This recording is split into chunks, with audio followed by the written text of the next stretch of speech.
بسم اللہ الرحمن الرحیم. السلام علیکم ناظرین, میں واسفہ شرازی. پروگرام ہے فیصلہ آپ کا. بہت اہم ڈیولپمنٹس ہیں اور اتنی ڈیولپمنٹس ہیں کہ سمجھ نہیں آ رہا کہ بات کہاں سے شروع کی جائے اور کہاں پہ ختم کی جائے. وہ دھرنا جو کہ پچھلے کئی دنوں سے یعنی 19 اکتوبر سے وہ شروع ہوا, 12 ربیع الاول عید میلاد کے دن سے, وہ دھرنا بالآخر کل جو ہے وہ اختتام پذیر ہوا یا نہیں ہوا یہ ابھی تک حتمی طور پر نہیں کہا جا سکتا, کیونکہ تاحال جس وقت یہ پروگرام ہو رہا ہے اس وقت تک بھی لوگ جو ہے وہ وزیر آباد میں موجود ہیں.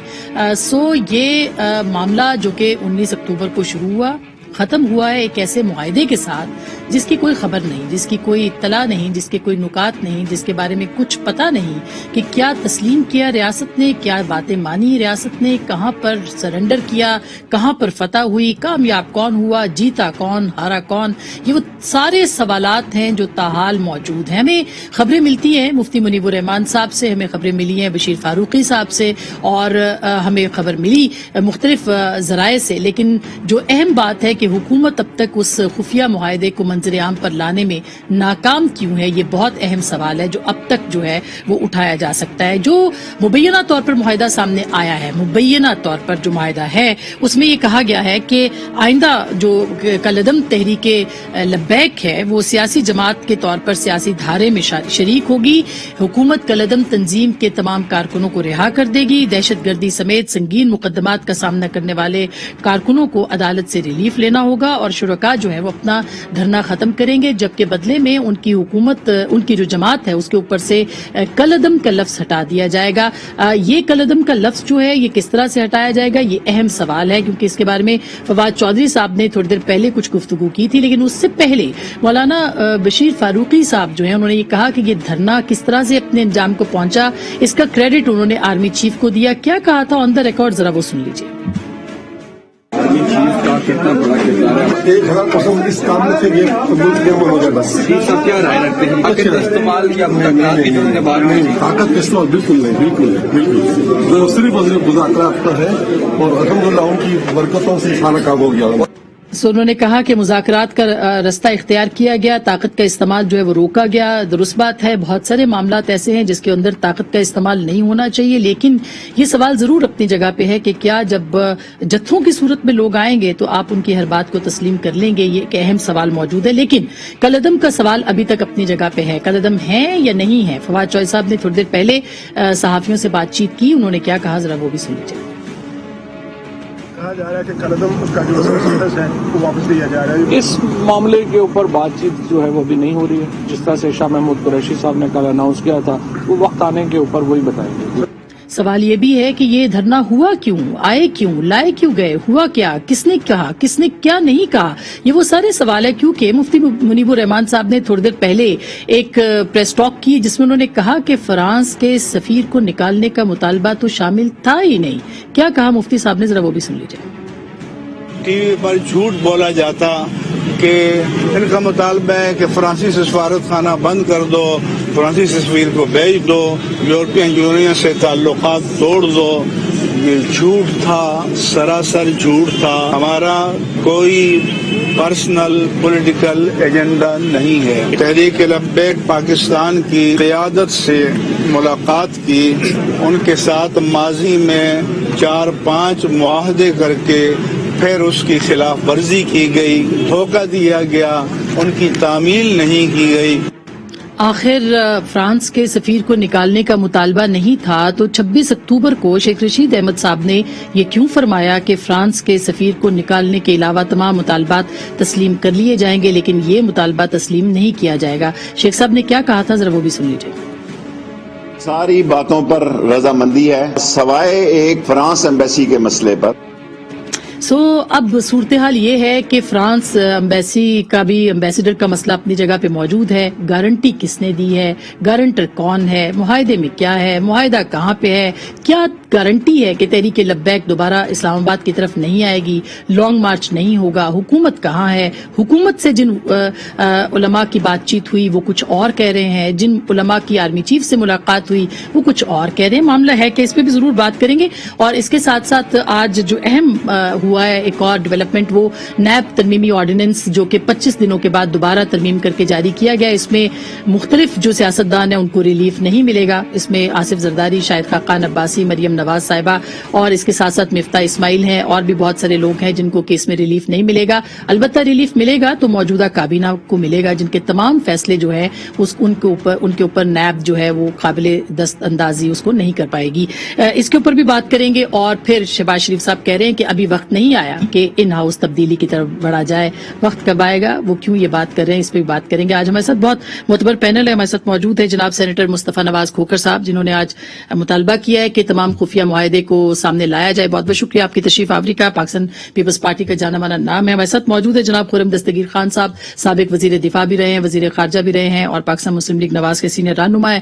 بہت بہت شکریہ آپ کی تشریف آوری کا. جنرل اعجاز اوان صاحب, دفاعی تجزیہ نگار, جنرل ریٹائرڈ, ہمارے ساتھ موجود ہیں. آپ ان کو سنتے رہتے ہیں اور بہت بہترین گفتگو کرتے ہیں. سر آپ کا بھی بہت بہت شکریہ آپ تشریف آوری کا. سب سے پہلے مصطفیٰ نواز کھوکھر صاحب, آپ یہ بتائیے گا کہ یہ جو شرائط خفیہ معاہدہ ہے جس کے اوپر ہم سب بات کر رہے ہیں, مگر اصل معاہدہ کیا ہے کسی کو کچھ نہیں پتا, ہوا کیا ہے, ہو کیا رہا ہے؟ یہی تو ہم جاننا چاہتے ہیں کہ معاہدے کے کیا نکات ہیں, کن نکات کے اوپر حکومت نے سرنڈر کیا, کن نکات کے اوپر انہوں نے سرنڈر کیا, اور آخر بات ختم کہاں پر ہوئی, اور اس کو عوام سے کیوں چھپایا جا رہا ہے, پارلیمان سے اس کو کیوں چھپایا جا رہا ہے. تمام تفصیلات لوگوں کے سامنے ہونی چاہیے. ہر شخص کو, ہر شہری کو, بطور شہری یہ میرا حق ہے کہ میں یہ جانوں کہ یہ پچھلے چند ہفتوں سے جو جی ٹی روڈ بند تھی, پورے پاکستان میں ترسیل کا نظام ختم تھا, ایک بھونچال آیا ہوا تھا, لاکھوں لوگوں کی جو زندگیاں تھیں, جو کاروبار تھا وہ متاثر ہوا, پنجاب پولیس کے ہمارے بہادر جوانوں کی شہادتیں ہوئی, اتنا بڑا کرائسس تھا اور ختم ہو گیا, اور یہ نہیں ہمیں پتا چلا کہ شرائط کیا ہیں. اب بفرض محال کل کو تحریک لبیک والے کہتے ہیں کہ جی کہ فلانی شرط کے اوپر عمل نہیں ہوا, ہم واپس آ رہے ہیں, تو کیا آپ اور میں بیٹھ کر یہ بات کر سکیں گے کہ کون سی شرط کے اوپر عمل نہیں ہوا؟ کہ ہمیں تو پتہ ہی نہیں ہے کہ اس معاہدے میں کون صحیح ہے, کون غلط ہے, کیا ان کی بات ٹھیک ہوگی نہیں ہوگی. تو اتنی کنفیوژن ہے. آپ کو لگتا ہے کہ اس پوری کنفیوژن کے اندر حکومت کہیں نظر آ رہی ہے کہ وہ کہے کہ ہم نے اپنی ریٹ قائم کر دی ہے, یا ہم نے یہ سرنڈر کیا ہے, یا ہم کامیاب ہوئے؟ دیکھیے معذرت کے ساتھ مجھے تو ایسا لگ رہا ہے کہ ریاست پاکستان کو اس طریقے سے, جس طریقے سے چلایا جا رہا ہے, اس طرح تو ایک کریانہ سٹور بھی نہیں چلایا جاتا. ہم نے ماضی میں اس طرح کے بہت سے معاہدے کیے, بہت سی ایسی تنظیموں کے ساتھ, ان کے گلے میں ہم نے ہار بھی ڈالے, اور پھر ہم نے نتیجہ دیکھا کہ کیا ہوا. ہمیں بڑی کلیئرٹی کے ساتھ اس سارے معاملے کو پہلے دن سے ہی لینا چاہیے تھا, ہم نہیں لے سکے. جس تنظیم کا بیک گراؤنڈ یہ ہو کہ انہوں نے میرے ملک کے چیف جسٹس کے اوپر کفر کا فتویٰ لگایا ہو, جنہوں نے میرے ملک کے سپہ سالار چیف آف آرمی سٹاف کے اوپر فتویٰ لگایا ہو, جنہوں نے میرے ملک کے وزیر اعظم کے اوپر فتویٰ لگایا ہو, آپ بات کر رہے ہیں ان لوگوں کو مین سٹریم کرنے کی. آپ تاریخ تو دیکھیے. اچھا, اس تاریخ میں اب آپ اور میں یہاں پر پروگرام میں بیٹھ کر گفتگو کر رہے ہیں, دیگر سیاسی جو ہیں مذہبی جماعتیں بھی موجود ہیں, لیکن ہم ایک فریم ورک کے اندر ایک دوسرے کے ساتھ گفت و شنید کرتے ہیں. درست. اور یہ تو ایک سیکنڈ نہیں لگائیں گے اور گفتگو کو اس جانب لے جائیں گے کہ جہاں پر انہوں نے ملک کے سب سے بڑے آئینی جو عہدیداران ہیں ان کے اوپر جب کفر کا فتویٰ لگایا ہوا ہے, تو آپ اور میں کیا شائیں, ہم ان کو مین سٹریم کرنے کی بات کر رہے ہیں. اور کہاں حکومت, آپ کو یاد ہوگا کہ ہمارے بھائی بہنیں ہزارہ برادری سے جن کا تعلق تھا, کوئٹہ میں وہ اپنے پیاروں کی لاشیں لے کر بیٹھے تھے, سخت سردی میں وہاں پر بیٹھے تھے, اور وزیر اعظم نے کہا کہ میں ان کے ہاتھوں بلیک میل نہیں ہوں گا, میں نہیں جاؤں گا وہاں پر.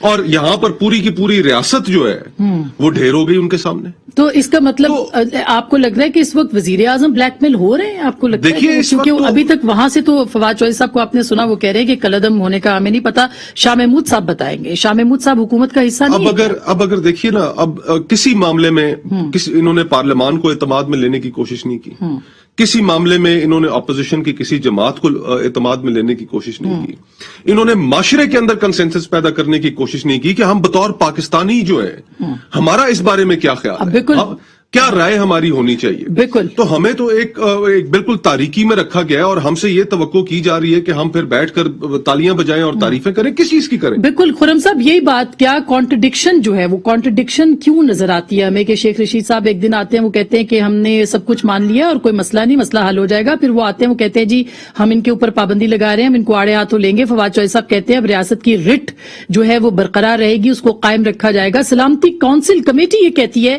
کہ آپ جو ہے وہ اختیار ہے آپ کو ان کے اوپر جو ہے وہ آپ طاقت کا استعمال کریں, ان کو روکیں, پھر کیا ہوتا ہے کہ اچانک یہ معاہدہ ہو جاتا ہے جس کا ابھی تک کسی کو کچھ معلوم نہیں؟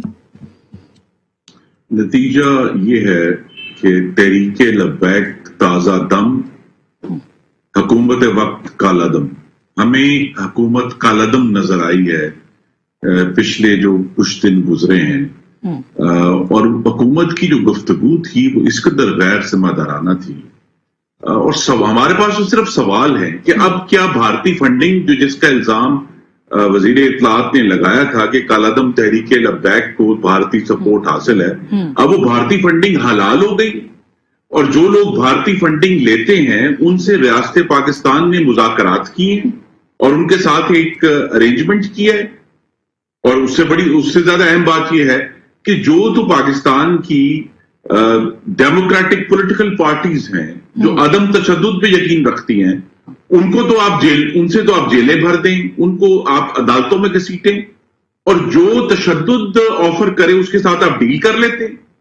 یہ بہت ہی خوفناک اور ایک ہم سب کے لیے جو سرکار کا اور حکومت کا سرنڈر ہوا ہے کل ہمارے لیے بہت لمحہ فکری ہے, کیونکہ ریاست کی ریٹ آسماں بحال نہیں ہوئی. کیونکہ یہ ڈرامہ چونکہ جب آپ کسی نے کہا ہوا ہے کہ جب آپ عارضی تحفظ کے لیے ناگزیر آزادی پر سودا کرتے ہیں تو نہ آپ کو تحفظ ملتا ہے نہ آزادی ملتی ہے. لیکن دو تین معاہدے تو آپ کی حکومت نے بھی کیے سر, بالکل 2-3 معاہدے تو آپ کی حکومت نے بھی کیے, پھر حل کیا نظر آتا ہے؟ اگر آپ بات چیت نہیں کرتے, یا تو کالعدم کرنا ان کو غلط تھا یا بات چیت کرنا غلط ہے, کیا آپ کو لگتا ہے کہ اسٹیٹ کنفیوژن کا شکار ہے اس معاملے کے اوپر؟ جی کوئی کنفیوژن نہیں ہے. جب آپ نے ایک انڈرسٹینڈنگ کے ساتھ کالعدم قرار دیا ہے تو پھر سپریم کورٹ میں کیوں نہیں ریفرنس فائل کیا؟ اس کا مطلب ہے کہ وہ کالعدم قرار دینا جو تھا وہ سیاہ فاٹف کو خوش کرنے کے لیے آپ نے بیرونی دنیا کو دکھانے کے لیے کیا تھا. یہی لگتا ہے ہمیں, کیونکہ ریاست میں وہ اگر ول نہیں ہے. ہمارا معاملہ یہ ہے کہ ہمارے اوپر ان گروپوں کو استعمال کیا گیا مسلم لیگ نون کو توڑنے کے لیے. اور آپ کے ناظرین کو میں یاد کرا دوں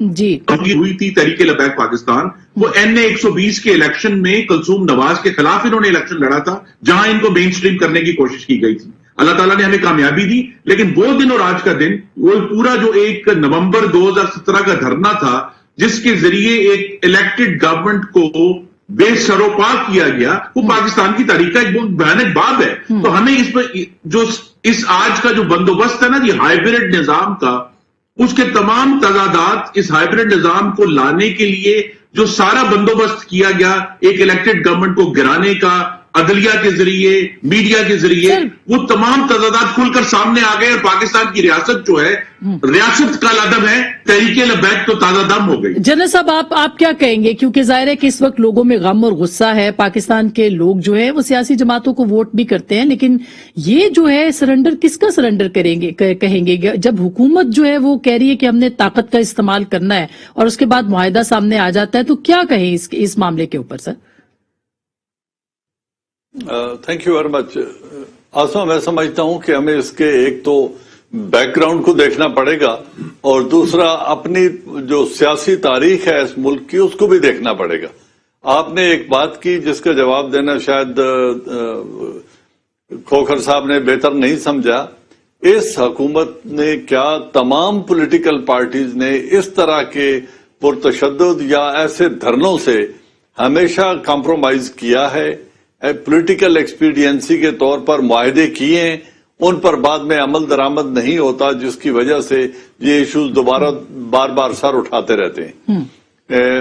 جب قادری صاحب ایک دھرنا لے کے آئے تھے اسلام آباد شارع دستور کے اوپر, تو ان کے کنٹینر میں قائرہ صاحب اور وہ بھی گئے تھے, چودھری شجاعت صاحب, انہوں نے بھی ایک معاہدہ کیا تھا. جب بے نظیر بھٹو صوفی محمد نے جب ایک مالاکنڈ میں دھرنا دیا تھا اور ایک پیپلز پارٹی کے پارلیمنٹ کے ممبر کو قتل بھی کر دیا تھا, تو بے نظیر بھٹو صاحبہ بھی وہاں گئی تھیں اور انہوں نے بھی ایک معاہدہ کیا تھا. نواز شریف نے ایک معاہدہ کیا. میں یہ نہیں کہہ رہا ہوں کہ اس حکومت نے جو کیا درست کیا, میں یہ کہہ رہا ہوں کہ ہماری سیاسی تاریخ ایسی ہے کہ حکومتیں اس طرح کے معاہدے کرتی رہتی ہیں، لیکن موجودہ جو صورتحال ہے اس میں میں چاہتا ہوں، میں سمجھتا ہوں کہ اس کا جو ہینڈلنگ کا طریقہ ہے پہلے اس سے پچھلے دھرنے کا وہ درست نہیں تھا۔ سیاسی جماعتوں کے اوپر پابندیاں لگانی، پہلی بات ہے اس جماعت کو حق پہنچتا ہے کہ یہ بھی اپنی ایک سیاسی جماعت بنائے، جس طرح باقی مذہبی جماعتوں نے یا مذہبی لوگوں نے اپنی سیاسی جماعتیں بنائی ہوئی ہیں، اس میں تو آئین کوئی پابندی نہیں لگاتا، لیکن وائلنس کی، بلیک میل کی، دھرنوں کی، ریاستی اداروں پر حملہ آور ہونے کی، پبلک اینڈ پرائیویٹ پراپرٹیز کو نقصان پہنچانے کی اجازت نہ قانون دیتا ہے، نہ آئین دیتا ہے، نہ اس کی اجازت ہونی چاہیے۔ لیکن یہ جماعت اس کا یہ وتیرہ بن گیا ہے کہ چھٹا دھرنا ہے کہ یہ جب بھی آتے ہیں سڑکوں پر، ان کا وتیرہ یہ بن گیا ہے کہ یہ دھرنا دیتے ہیں، ریاست کے اداروں پر حملہ آور ہوتے ہیں، لائف اینڈ پراپرٹی کا نقصان کرتے ہیں، اور پھر یہ کچھ دنوں کے بعد وائلنس کے بعد کسی نہ کسی معاہدے کی صورت میں اٹھ کے بالکل چلے جن جاتے صاحب ہیں۔ آپ کی تو بات یہ درست ہے، رویہ یہ کہ یہ قانون کو ہاتھ میں لینا تو جائز نہیں۔ 8 پولیس اہلکار آپ کے شہید ہوئے ہیں سر، فرنٹ لائن کے اوپر ہماری فورس ہے جو میں کھڑی وہی ہے 250 زخمی ہیں جی، اور 250 زخمی ہے میں پولیس اسی والے، کی بات کر رہا ہوں، تو وہ ڈی مورلائزڈ ہوں دیکھیں گے میں اسی کی بات کر رہا ہوں۔ جی۔ دیکھیں ڈی مورلائز ہونا ایک بات ہے، لیکن آپ دیکھیں نا کہ حکومت نے کیا کیا۔ پہلی بات یہ ہے کہ اس طرح کے رویوں کو ایکٹ آف پارلیمنٹ کے تحت، ملک کے آئین اور قانون کے تحت الیکشن کمیشن آف پاکستان اس طرح کے رویوں کا نوٹس لینے کی طاقت بھی رکھتا ہے، قانونی حق بھی رکھتا ہے، اور اگر کوئی سیاسی پارٹی اس طرح کی وائلنٹ احتجاج کرتی ہے تو اس کے خلاف ایکشن ان کو لینا چاہیے تھا جو ابھی تک خواب خرگوش میں سر اس میں ہماری الیکشن کمیشن سے بات ہوئی ہے سر، الیکشن کمیشن سے ہم نے بات کی، اس پہ پوچھا بھی، ان کا یہ کہنا ہے کہ حکومت ریفرنس کی صورت یہ بھیجتی ہے قانون کے تحت اور اس پہ ایکٹ کرتا ہے الیکشن کمیشن، سو حکومت کا فالٹ ہے کہ اس نے ابھی تک رابطہ نہیں کیا۔ میں حکومت کی طرف آ رہا ہوں کہ حکومت نے بھی اگر پابندی لگائی تھی تھرو ایڈمنسٹریٹو ایکشن تو وہ شاید اس کے کھوکھر صاحب بہتر روشنی ڈال سکیں گے، ہی از اے بیرسٹر، ان کو جانا چاہیے تھا سپریم کورٹ آف پاکستان میں یا الیکشن کمیشن آف پاکستان کے پاس، تاکہ ونس فار آل اس جماعت کے اوپر جو بھی قانونی کارروائی کرنی تھی وہ کر دی جاتی۔ ایک ایڈمنسٹریٹو ایکشن لیا اور ان کو کالعدم قرار دے دیا، ان کو شیڈیول 4 میں ڈال دیا اور ملک میں ایک تاثر پیدا کر دیا کہ یہ ایک دہشت گرد تنظیم ہے، جو میں سمجھتا ہوں انجسٹیفائڈ تھا۔ وائلنس انہوں نے کی، لیکن دہشت گردی اور وائلنس میں فرق ہوتا ہے۔ جنرل صاحب ہم یہ میرا سوال بالکل آپ سے ہی کہہ رہے ہیں سر، میرا آپ سے سوال یہی ہے، آپ درست کہہ رہے ہیں، کیونکہ ایم پی او کے تحت سعد رضوی کو جو ہے وہ گرفتار کیا گیا تھا، سپریم کورٹ نے رہائی کا حکم دیا، وہ رہا نہیں ہوئے، کیوں رہا نہیں ہوئے، کیوں ان کو اندر بند کیا گیا؟ اگر وہ ان کو ایک آزاد شہری کے طور پر کام کرنے دیا جائے، وہ غلط کر رہے ہوں گے، ہمیں بہت ساری چیزوں کے اوپر اعتراض ہے ان کے، لیکن حکومت نے آپ کے خیال میں اس کو مس ہینڈل نہیں کیا، اس کو استعمال نہیں کیا اس سچویشن کو؟ یقیناً میں اسی چیز کو پوائنٹ آؤٹ کر رہا ہوں کہ حکومت کی مس ہینڈلنگ کی وجہ سے انہیں دوبارہ سڑکوں پہ آنا پڑا، کیونکہ قانون کا راستہ اختیار نہیں کیا گیا۔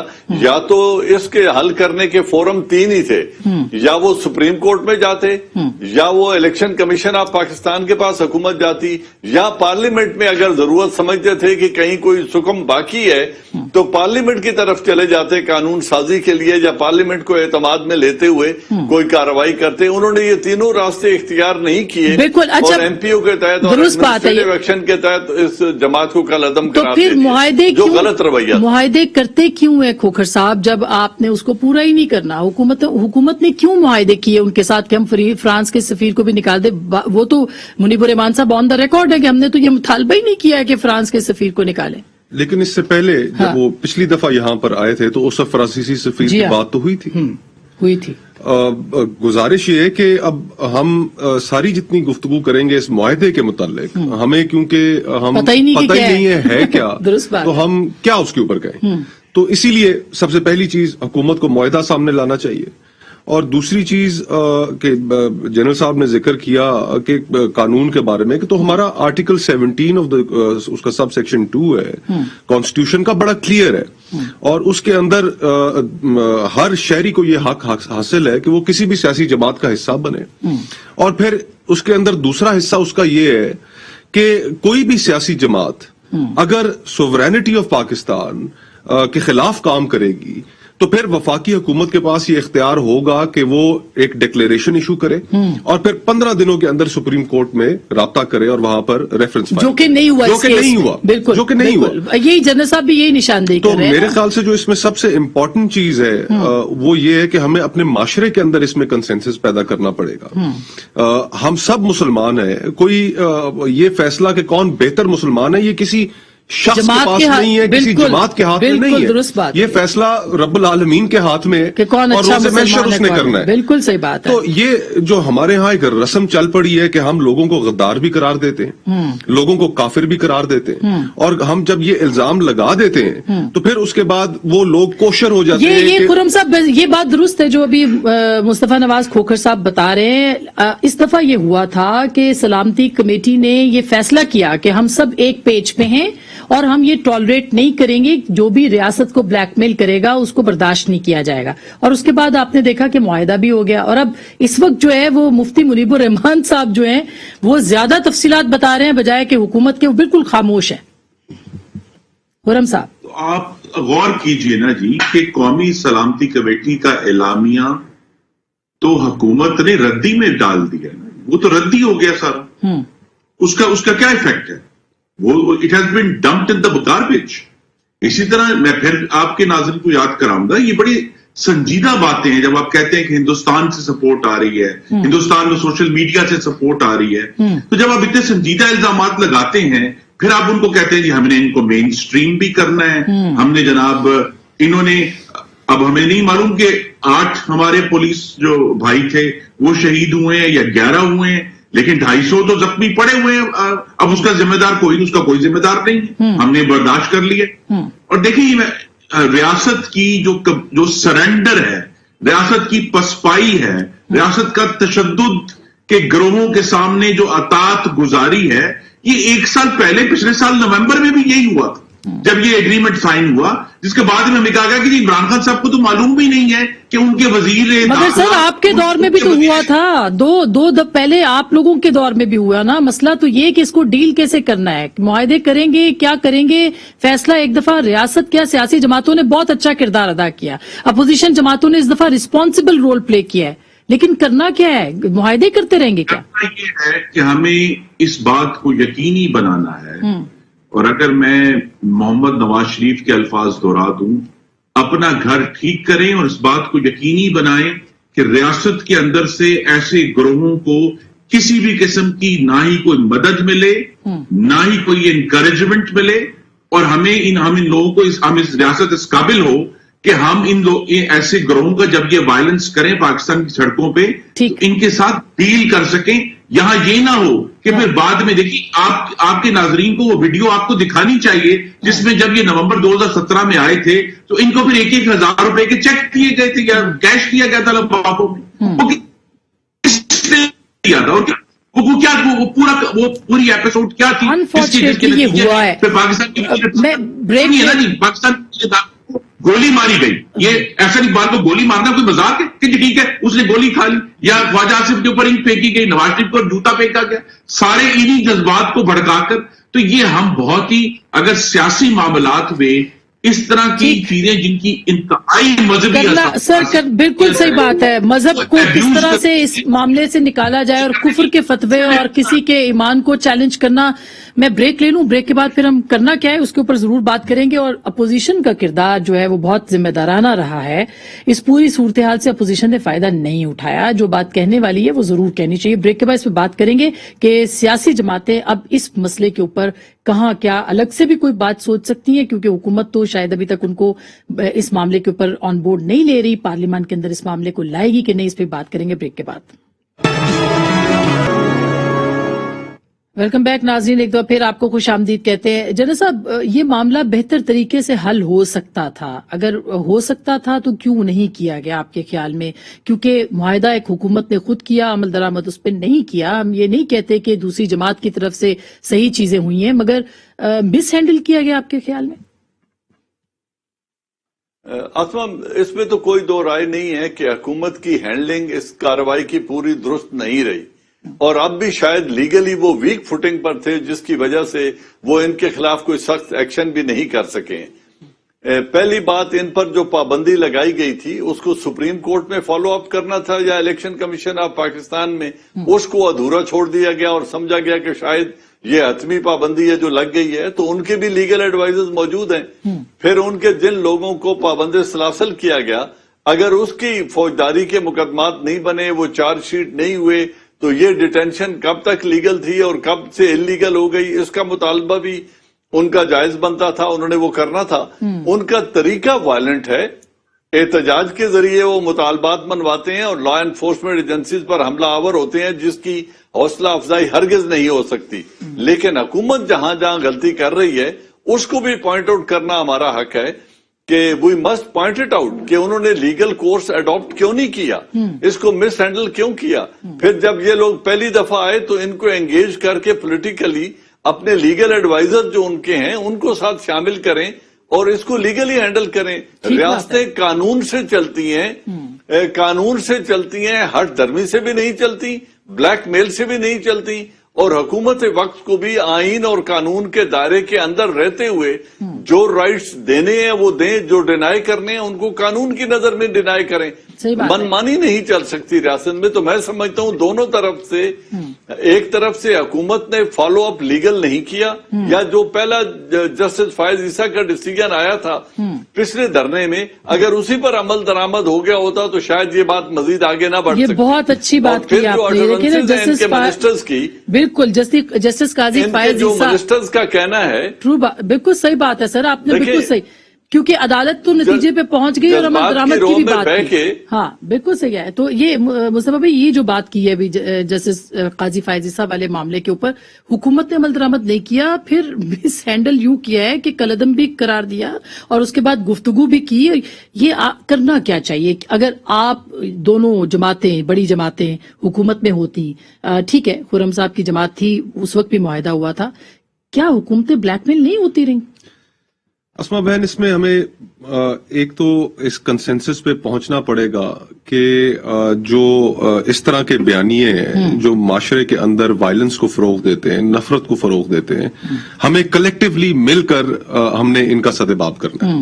اس میں مسلم لیگ نون، پیپلز پارٹی، کوئی جماعت فرق نہیں ہے، اس میں ہمیں بطور معاشرہ ایک رسپونڈ کرنا پڑے گا۔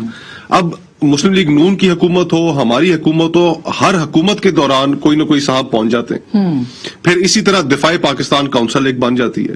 یعنی کہ جو واقعات آج کے دور میں ہوئے، اگر یہ خدا نخواستہ ہمارے دور میں ہوتے، ہم نے ڈی جی ISI کا نوٹیفیکیشن اس کو پس پوش ڈالا ہوتا، ہم نے روکا ہوتا، تو ہمارے خلاف نہ جانے کیا کیا ہو جاتا۔ تو ہمیں اپنے معاشرے کے اندر سب سے پہلی چیز ہے یہ کنسنسس چاہیے۔ دوسرا کہ ہماری جو فوج ہے اس کو بھی ایک تاریخی طور پہ پچھلے 3-4 دہائیوں میں یہ جتنی بھی اس طرح کی قوتیں ہیں، ان کا ایک جو ابھی جس طرح ایک ویڈیو کا خرم بھائی نے ذکر کیا، ایک یونیفارمڈ آفیسر جب ڈسٹریبیوٹ کر رہا تھا پیسے ان میں، تو ایک ہم یہ کیوں ایک ایسا تاثر ہے کہ ہم اپنا گھر ٹھیک کرنے کے قابل نہیں ہیں، ہمارے روابط ہے، ہم پروموٹ کرتے ہیں اور پھر اسی کی وجہ سے ہم انٹرنیشنلی آئسولیٹ بھی ہو رہے ہیں۔ ہمیں بڑے سیریسلی ان تمام اہم ایشوز کے اوپر بیٹھ کر اپنے آپ کو نہ صرف ان سے ڈسٹنس کرنا ہوگا، بلکہ ہمیں اب FATF کے اندر 27 انہوں نے ہم سے قوانین کی ڈیمانڈ کی، 26 ہم بنا چکے ہیں۔ ہمارے ساتھ انڈیا ہے، اس ریجن کے اندر اور ممالک ہیں، کسی ایک نے بھی وہ 26 قوانین نہیں پاس کیے ہوئے جو ہم نے کر دیے۔ ہم نے اپنی سوورینٹی کو سرنڈر کر دیا۔ وہ ہم کیوں کرنے پہ مجبور ہوئے؟ وہ اس لیے ہم کرنے پہ مجبور ہوئے کہ ہم نے کبھی اپنا گھر ٹھیک کرنے کی کوشش نہیں کی۔ تو ہم ایک بڑے تلخ، دیکھیں پچھلے 2 دہائیوں میں، پچھلے 2 دہائیوں میں ہم نے 80,000 یہاں پر شہادتیں ہوئی ہیں، سیویلینز کی ہوئی ہیں، ہمارے فوجی جوانوں کی ہوئی ہیں، ہماری سیکیورٹی پولیس کی ہوئی ہیں۔ تو یہ اتنی بڑی قربانی دینے کے بعد TTP سے بات کرتے ہیں، TTP سے کر سکتے ہیں، یعنی کہ اس کے اوپر پھر کوئی کنسنسس کریٹ، ایک دفعہ صدر صاحب بیان دے دیتے ہیں کہ جی کہ ہماری گفت و شنید چل رہی ہے، پھر وہاں پر وزیر داخلہ صاحب کہتے ہیں کہ جی کہ مجھے تو کوئی علم نہیں ہے۔ تو ہم یہ کر کیا رہے ہیں؟ یہ ریاست اس طرح چلتی ہے۔ یہ تو بالکل سوال، بالکل جیسا آپ کچھ پوائنٹ کرنا چاہ رہے ہیں۔ مجھے ایک بات کرنے دیں پلیز۔ جی سر۔ دیکھیں مصطفیٰ کھوکھر صاحب نے 2 باتیں جو کر دی، پہلی بات تو یہ ہے کہ یہ وہ ڈی جی آئی کے نوٹیفکیشن کو بیچ میں لے آئے ہیں. ان کی حکومت کو تو جو لیوریج ملا تھا, انہوں نے تو نوٹیفکیشن آنے کی نوبت ہی نہیں دی تھی, نہ نام مانگے تھے. انہوں نے کہا آپ نام اپنے پاس رکھیں, نوٹیفکیشن کی ضرورت نہیں. میں ایک ریٹائرڈ جنرل کو ڈی جی آئی لگا رہی ہوں اور بی بی نے لگا دیا تھا, تو ان کو تو کسی نے ان کو نہیں روکا تھا ان کا راستہ. یہ بات نہ کریں کہ جی اس حکومت کو یہ دیا جا رہا ہے اور پچھلی حکومتوں کو نہیں دیا گیا.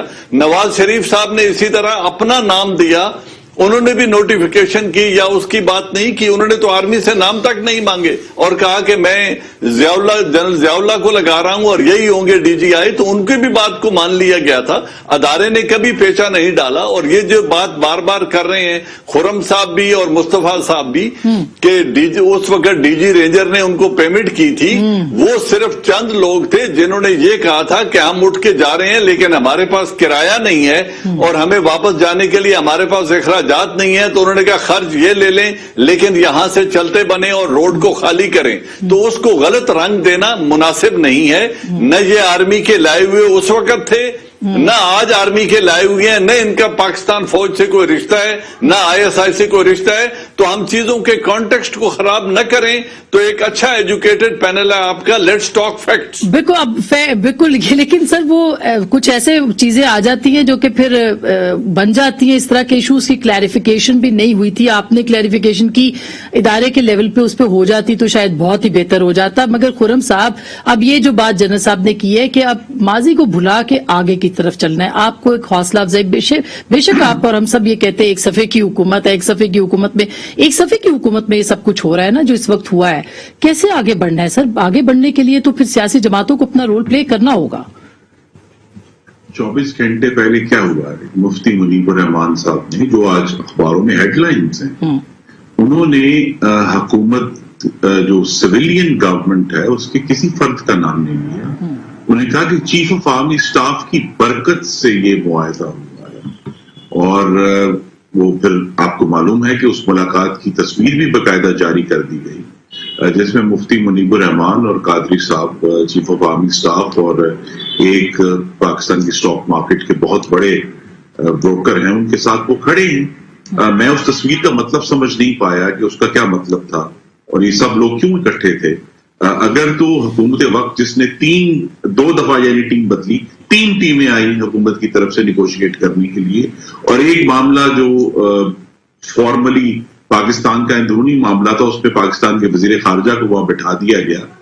تو یہ ایشو ہے اور ہم اسے نظریں نہیں چرا سکتے کہ یہ جو آج کا ہائبرڈ نظام ہے اس کے تضادات, اور یہ ٹھیک ہے ہم سب چاہتے ہیں کہ ہم مستقبل کی طرف آگے بڑھیں, لیکن ابھی جو پچھلے 40 سال پاکستان میں گزرے ہیں جس میں پوری دنیا کی طرف سے پاکستان کے اوپر الزام لگایا گیا, میں سمجھتا ہوں وہ الزام غلط تھا, لیکن الزام ہے کہ پاکستان کی ریاست نے جہادی تنظیموں کو انکریج کیا ہے, ان کو پناہ گاہ فراہم کی ہے. اب ہم کہہ رہے ہیں, ہم بار بار کہہ رہے ہیں, ہم اس کی جگہ کہتے ہیں کہ جی دیکھیے اتنے ہزار پاکستانی شہید ہوئے. بس میں ذاتی طور پہ جو پریڈ جو لین میں جو مسجد کے اوپر حملہ ہوا تھا افواج پاکستان کے افسروں پہ اور ان کے بچوں کے اوپر, وہ ناقابل برداشت ہے. داتا دربار کے اوپر حملہ ہوا ناقابل برداشت ہے, حسن جان کے مزار پر حملہ ہوا ناقابل برداشت ہے. لیکن جب یہ ساری کہانیاں جو ہیں مل کر ہمیں یہی بات دوبارہ دہرانی پڑے گی کہ اپنے گھر کو جب تک ہم کمپریہنسولی ٹھیک نہیں کر لیتے اور اس بات کو یقینی نہیں بنا لیتے کہ ریاست کے اندر تشدد جو ہے وہ طاقت کا معیار نہیں بنے گا. میں پھر کہہ دیتا ہوں یہ وہی ریاست ہے, لیکن خرم صاحب آپ مجھے ایک چھوٹی سی بات مجھے مکمل کرنے دیں. مکمل ایشو یہ ہے کہ یہ وہ حکومت ہے جو اپنی الیکٹڈ اپوزیشن کے ساتھ بات کرنے کے لیے تیار نہیں ہے, لیکن وہ ٹی ٹی پی سے بات کرنے کے لیے تیار ہے, وہ ٹی ایل پی سے بات کرنے کے لیے تیار ہے, ان کا کالعدم سٹیٹس ختم کرنے کے لیے تیار ہے. لیکن عمران خان صاحب کہتے ہیں میں تو شہباز شریف سے بات ہی نہیں کروں گا, میں اس سے کنسلٹ نہیں کروں گا. تو یہاں جب اس طرح کے ایشوز ریز ہوں گے تو پھر اسی وجہ سے ایسے تضادات کریٹ ہو جاتے ہیں جس کی وجہ سے آج تحریک لبیک تازہ دم ہے اور عمران خان کی حکومت کالا دم. اچھا بالکل, میں ایک چھوٹی سی بریک لینا چاہتی ہوں. بریک کے بعد میں یہ سوال ضرور پوچھوں گی کہ اب آگے کیا کرنا ہے, وے فارورڈ کیا ہے. یہ اس طرح کی جو تنظیمیں اور کل کو کوئی بھی آ جائے گا تو پھر سیاسی جماعتیں, ریاست, پارلیمان, ان کو کیا کرنا چاہیے, اس کے اوپر ضرور غور کرنا ہے کیونکہ ایسے تو نہیں رہا جا سکتا. بریک کے بعد اس پہ بات کریں گے, ہمارے ساتھ رہیے گا.